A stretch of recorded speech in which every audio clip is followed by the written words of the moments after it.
YouTube, what's going on? JR Soap here, reviewing on football games. Now, this classic here is World Tour Soccer. I got the first game got on PSP back in '05. It just after it came out, and I thought it was the absolute tox bollocks. Don't care what people say.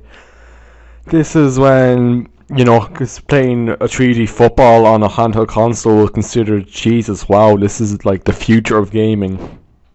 It didn't have any of the license in mind. I had a couple, but it was like Pro Evolution Soccer. Like they had all the club teams, obviously, like I'm showing here, but like Manchester United, like Manchester Red and stuff like that.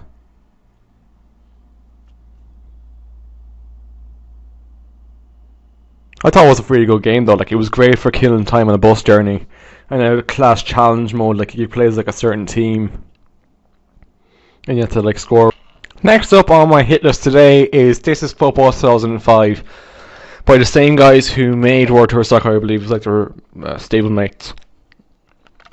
Now this game was literally, in my eyes, I thought this was better than FIFA. Controversial opinion, I know, but I just thought this flowed better than FIFA. This when FIFA was going to like kind of a rough patch, just like '04. '04, killer soundtrack. I'll get to that later, but gameplay wise, jeez, don't get me started on that. It wasn't that great. It controlled like a fucking river of bricks, you know what I mean?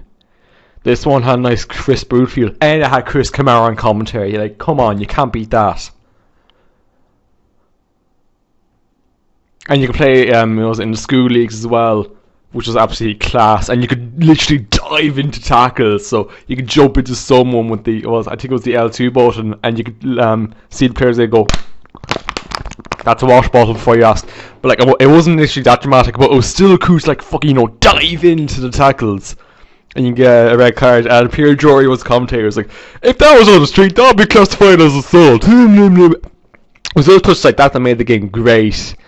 Now, sadly, I don't think I had any of the licenses, as I said last time round. I think EA had gobbled it up at this stage. Even Konami for Pro Evolution Soccer had all the licenses, but this had all the international teams, and to be honest, we all played the international teams when we played this game.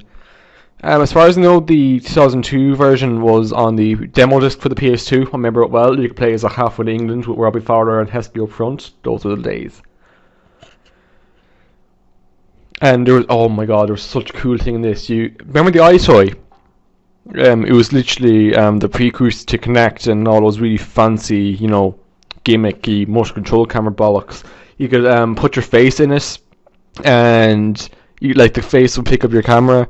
The camera would pick up your face. I'm half asleep here. The camera would pick up your face, and you could turn it on to the players, which was kind of creepy and really cool at the same time.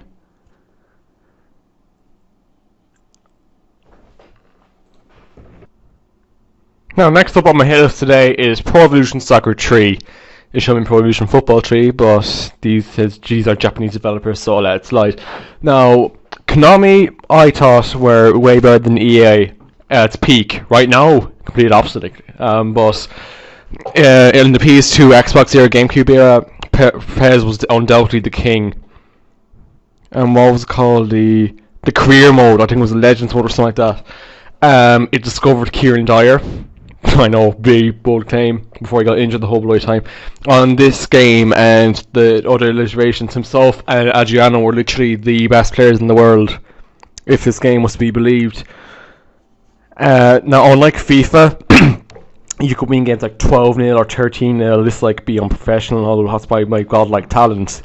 But I felt this wasn't much of a challenge compared to FIFA was.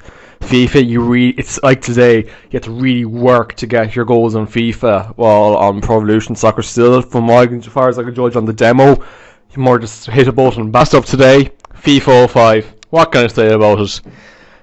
Behind Pro Evolution Soccer 3, this was the absolute king of games. Now, I remember at the time there was kind of like a dick waving contest between Konami and EA over which was better, Pro Evolution Soccer 4 or FIFA 05. 05, I had the first touch football thingy, majiggy. You can remember that Fernando Morientes was in the ad, if you can remember it that far. Look up on YouTube.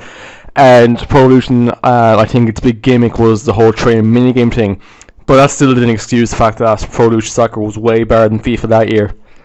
I remember correctly, both games got exactly the same score in most of the gaming magazines. So people are saying just literally save your money, buy both of them. They're the best.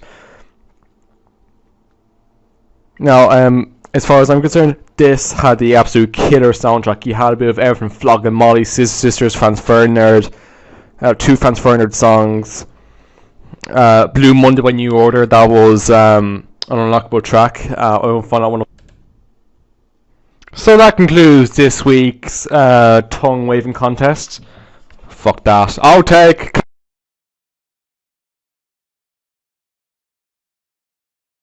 So that concludes the first of hopefully many look backs on classic games. If you have any queries, please do not hesitate to inbox my Football Manager page on Facebook, put your Football Manager achievements on your CV, give us a like. My Twitter, AskGarbed22, and inbox the channel if you have any queries. I shall now leave you now with this cast looking like an absolute gobshite. Goodbye.